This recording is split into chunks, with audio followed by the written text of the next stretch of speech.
The echo in the walls. Eleanor, a celebrated author with a morbid fascination for the macabre, had purchased the house on a whim. She was drawn to its isolation, its palpable aura of melancholy. Her latest novel, a Gothic thriller set in a seaside mansion, had stalled, the words refusing to materialize. Perhaps, she thought, the house held the key to unlock her creative block. Now, trapped in her own Gothic horror, Eleanor faced a terrifying choice: escape the house, abandon her masterpiece, and save herself, or succumb to the darkness, consumed by the echo in the walls, another victim claimed by the house's sinister history. The first few days were idyllic. Eleanor reveled in the quietude, the only sound the wind whistling through the eaves and the incessant crashing of waves below. She explored the dusty rooms, their faded grandeur hinting at a forgotten opulence. She found a library, its shelves lined with leather-bound tomes, their titles faded with time. One book, however, caught her eye, a slim volume bound in cracked red leather.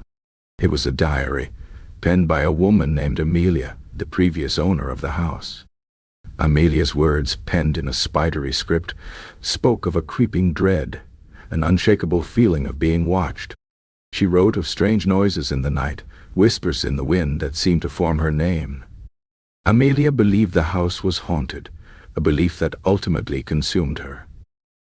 At first, Eleanor dismissed the diary as the ramblings of a troubled mind. But as days turned into weeks, strange occurrences began to plague her. Objects shifted places, floorboards creaked in empty rooms, and a haunting melody, played on an unseen piano, drifted through the house.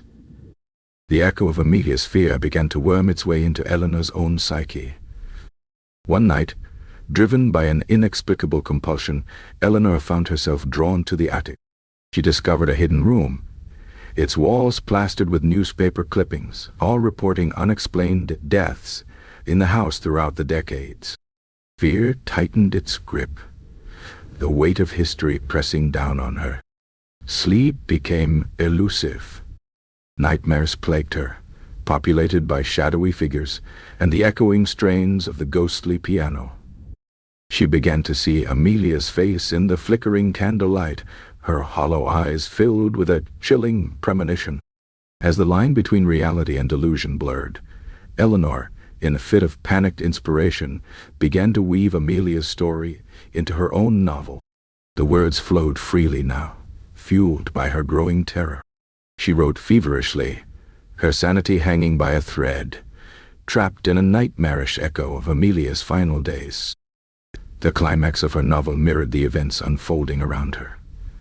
Her protagonist, mirroring Eleanor's own descent, discovered a hidden truth about the house, a secret buried deep within its foundations, a malevolent presence that fed on fear.